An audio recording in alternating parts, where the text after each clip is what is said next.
Good evening all the students. আজকের এই ভিডিওতে আমরা ক্লাস 10 এর জন্য একটি শর্ট স্টোরি নিয়ে আলোচনা করব। তোমরা যারা ক্লাস 10 এ পড়ছো তোমরা দেখবে তোমাদের লেসন 5 এ আওয়ার রানওয়ে কাইট নামে একটি শর্ট স্টোরি রয়েছে, লুসি মট মন্টগোমেরি লেখা। আজকের এই ভিডিওতে শুধুমাত্র আমরা ইউনিট 1 নিয়ে আলোচনা করব। তো চলো আমরা সোজা চলে যাচ্ছি বইতে। তো আমরা চলে এলাম বইতে, লেসন 5 এ দেখবে আওয়ার রানওয়ে কাইট নামে একটি শর্ট স্টোরি রয়েছে। সুন্দর একটি শর্ট স্টোরি, ছোট গল্প আছে, যেখানে একটি ঘুড়ি অর্থাৎ ঘুড়ি পালিয়ে গিয়েছিল অর্থাৎ ছিঁড়ে গিয়েছিল। সেই ঘুড়ি কিভাবে একটি ফ্যামিলিকে রিইউনাইট হতে সাহায্য করেছিল আমরা আজকের এই ভিডিওতে সেগুলো জানব। শুধুমাত্র সেটাই নয়, এই গল্পে আমরা জানব যে এখান থেকে তোমাদের এমসিকিউ টাইপের কি প্রশ্ন হতে পারে। যতটা তোমাদের এমসিকিউ টাইপের প্রশ্ন হতে পারে আজকের ভিডিওতে সেগুলো নিয়ে আলোচনা করব। তো চলো শুরু করছি। দেখো, Lucy Maud Montgomery was a Canadian other.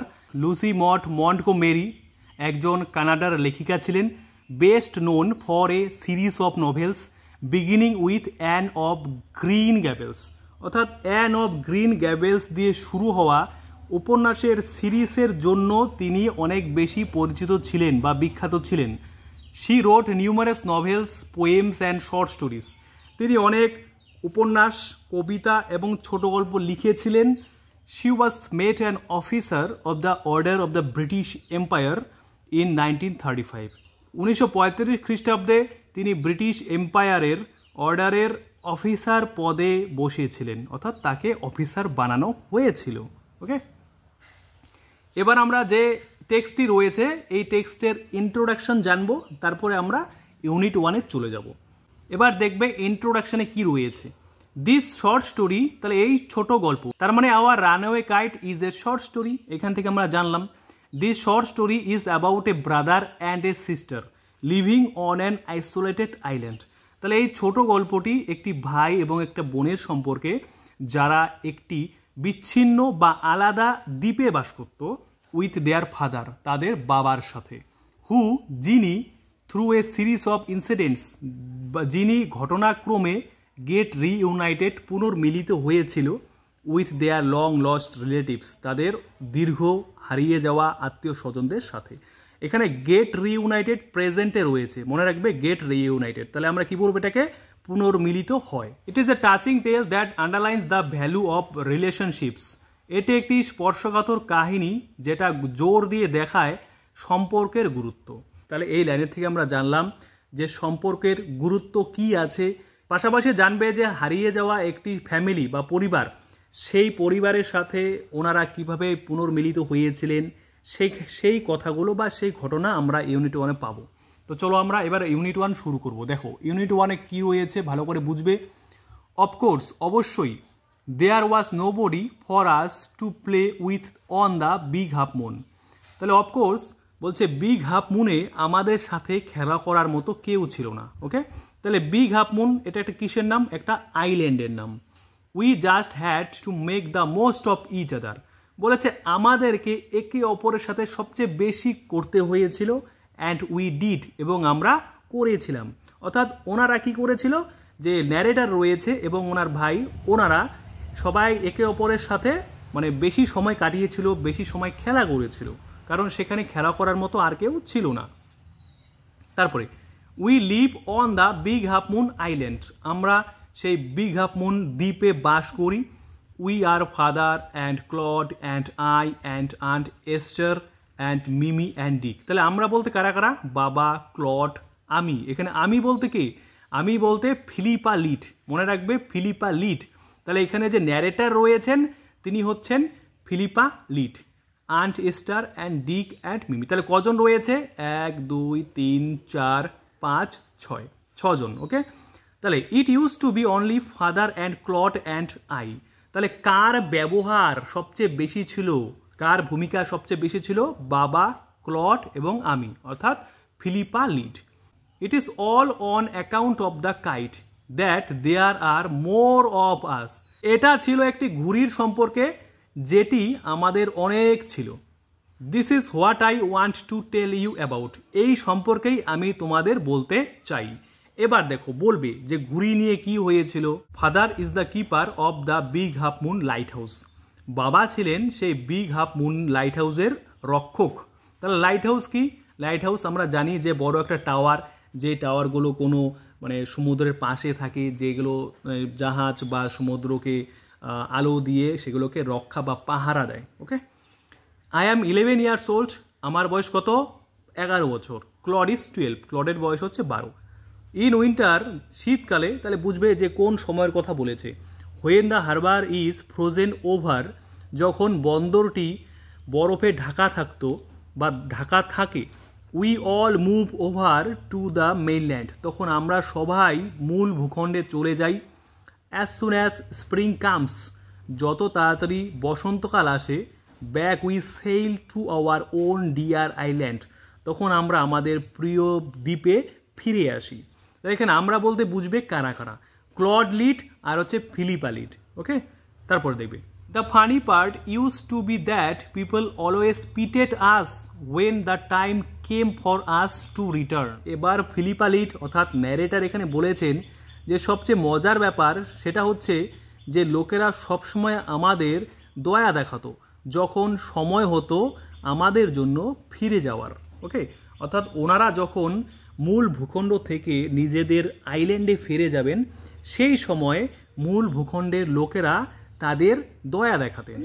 They said, তারা বলতেন, we must be so lonesome over there, বলেছে আমরা সেখানে অনেক নিঃসঙ্গ হয়ে পড়ব। লোনসাম মানে একা বা নিঃসঙ্গ। অর্থাৎ ক্লড লিড আর ফিলিপা লিডকে দেখিয়ে বা ওনাদেরকে বলতেন মূল ভূখণ্ডের লোকেরা কি বলতেন যে তোমরা তো তোমাদের দ্বীপে গিয়ে নিঃসঙ্গ বা একা হয়ে পড়বে। With no other children near us, আমাদের পাশে কোনো বাচ্চা কাচ্চা নেই। অফকোর্স, অবশ্যই, Claude and I would have liked to have someone to play with us, অবশ্যই ক্লড এবং আমি চাইতাম বা পছন্দ করতাম পেতে কাউকে আমাদের সাথে খেলা করার মতো। It is hard to run pirate caves and things like that with only two, বলেছে এটা খুবই কঠিন। কোন জিনিসটাকে কঠিন বলা হয়েছে? পাইরেট কেভস, এক ধরনের খেলা। এই খেলাটা এবং এরকম খেলার মতো আরও যেসব জিনিস আছে বা খেলা রয়েছে সেই খেলাগুলো দুজনের সাথে খেলাটা খুবই ডিফিকাল্ট, খুবই হার্ড ছিল। ওকে, তার মানে এখানে ক্লড লিড আর হচ্ছে ফিলিপা লিড দুজনে পাইরেট কেভস খেলতো এবং পাইরেট কেভসের মতো আরও যেসব খেলাগুলো ছিল সেগুলো কিন্তু তারা দুজনেই খেলতো। তো সেই খেলাটা বা খেলাগুলো খেলা খুবই ডিফিকাল্ট ছিল, খুবই হার্ড ছিল। But we used to quarrel a good deal with the mainland children in winter. এবার ক্লড লিড বলেছেন কিন্তু আমরা সেই মূল ভূখণ্ডের বাচ্চাদের সাথে শীতকালে ভালো রকমের ঝগড়া করতাম খেলার ছলে। So it was perhaps just as well that there were none of them on the big half moon. এবার তিনি বলেছেন যে এটা সম্ভবত অনেক বেশি ভালো যে তাদের মধ্যে কেউ নেই সেই বিগ হাফ মুনে। Claude and I never quarrelled. Philippa লিড কি বললেন যে ক্লড এবং আমি কখনোই ঝগড়া করিনি। এবার দেখবে এখান থেকে তোমাদের কিরকম টাইপের প্রশ্ন হতে পারে বা কি কি প্রশ্ন হতে পারে। এই লাইনে থেকে তোমাদের প্রশ্ন আসতে পারে যে what was the game or what were the games that had been played with only two, এরকম প্রশ্ন তোমাদের হতে পারে। তাহলে আমরা কি লিখবো? The game or the games were pirate caves and things like that were played with only two. তো এইরকম প্রশ্ন তোমাদের হতে পারে। তোমরা একটু মানে বোঝার চেষ্টা করবে, প্রশ্নটা বুঝে তোমরা প্রশ্ন দেখে দেখে উত্তর লেখার চেষ্টা করবে। এখান থেকে এরকম প্রশ্ন আসতে পারে যে what was the funniest part in the story our runaway kite. তাহলে এই গল্পে অর্থাৎ আওয়ার রানওয়ে কাইট গল্পে সবচেয়ে মজার পার্ট বা অংশ কী ছিল সেটা তোমরা এখান থেকে এই লাইনের থেকেই তোমরা পেয়ে যাবে। তারপর দেখবে তোমাদের এখান থেকে এই লাইনের থেকে প্রশ্ন হতে পারে when do Claude and the narrator move over to the mainland. তো তোমরা আনসার কি লিখবে? When the harbor is frozen over, at that time they all move over to the mainland. তারপর দেখো পরের লাইন থেকেও প্রশ্ন হতে পারে যে when do Claude and the narrator sail back to their dear island। তাহলে আনসারটা হবে যে as soon as spring comes, Claude and the narrator sail back to their own dear island। আরেকটা প্রশ্ন হতে পারে এই লাইনের থেকে how old was ক্লড, ক্লডের বয়স কত ছিল? তাহলে Claude was 12। How old was the narrator, ন্যারেটারের বয়স কত ছিল? The narrator was 11 years old. To be sure, নিশ্চিত হতে, father didn't seem to have any relations except us, বাবাকে দেখে মনে হয়নি যে আমাদের ছাড়া কোনো সম্পর্ক ছিল। This use to puzzle Claude and me, এটা ক্লডকে এবং আমাকে হতভম্ব করতো। Everybody on the mainland had relations, অর্থাৎ মূল ভূখণ্ডের প্রত্যেকেরই সম্পর্ক ছিল। হোয়াই হ্যাডেন্ট উই, কেন আমাদের ছিল না? Was it because we lived on an island, এটা কি ছিল শুধুমাত্র আমরা একটি দ্বীপে বাস করতাম এই কারণের জন্যই? We thought it would be so jolly, আমরা ভেবেছিলাম যে এটা খুবই আনন্দের হবে। To have an uncle and aunt and some cousins, একটি কাকু, একটি কাকিমা এবং কিছু ভাই বোন। তো ভাই বোন থাকাটা খুবই জলি হবে, এটা ক্লড লিড আর ফিলিপা লিড থট করেছিলেন, ভেবেছিলেন। Once we asked father about it, একবার আমরা এই সম্পর্কে বাবাকে জিজ্ঞাসা করেছিলাম। But he looked so sorrowful, কিন্তু তাকে এতটা দুঃখিত দেখিয়েছিল দ্যাট যে উই উইশড উই হ্যাডেন্ট, আমরা আশা করেছিলাম যে আমাদের ছিল না। He said it was all his fault, তিনি বলেছিলেন যে এটা তার ভুল। এখানে হি বলতে ক্লড লিড আর ফিলিপা লিডের বাবাকে বোঝানো হয়েছে। তিনি বলেছিলেন যে এটা আমার ভুল। তাহলে এটা বলতে কি বোঝানো হয়েছে? এটা বলতে যে ওনাদের সাথে আর কারোর কোনো সম্পর্ক নেই, সেটাকে বোঝানো হয়েছে। Claude and I didn't understand what he meant, Claude এবং আমি বুঝিনি যে তিনি কি বোঝাতে চেয়েছেন, মানে ওনার এই কথাটার মাধ্যমে তিনি কি বোঝাতে চেয়েছেন ক্লড এবং আমি সেটার অর্থ বুঝিনি। তো তোমরা জানাবে যে তোমাদের ভিডিওটি কেমন লাগলো, কমেন্ট সেকশনে অবশ্যই জানাবে। এখান থেকে 1 মার্কের যতটা প্রশ্ন হতে পারে আমি আলোচনা করলাম। 2 মার্কসের প্রশ্ন তোমাদের 25 ওয়ার্ডসের মধ্যে লিখতে হয়, তোমরা সবাই জানো। সেগুলো একটু বানিয়ে লিখতে হয়, একটু ডিফিকাল্ট আছে। তো যারা বানাতে পারো না তাদের জন্য একটু ডিফিকাল্টি হবে। তো তোমরা ভালো করে টেক্সটটা পড়বে। তো চলো আজকে শেষ করছি এখানেই। তো দেখা হচ্ছে পরের একটা ভিডিওতে। Thank you so much for watching the video.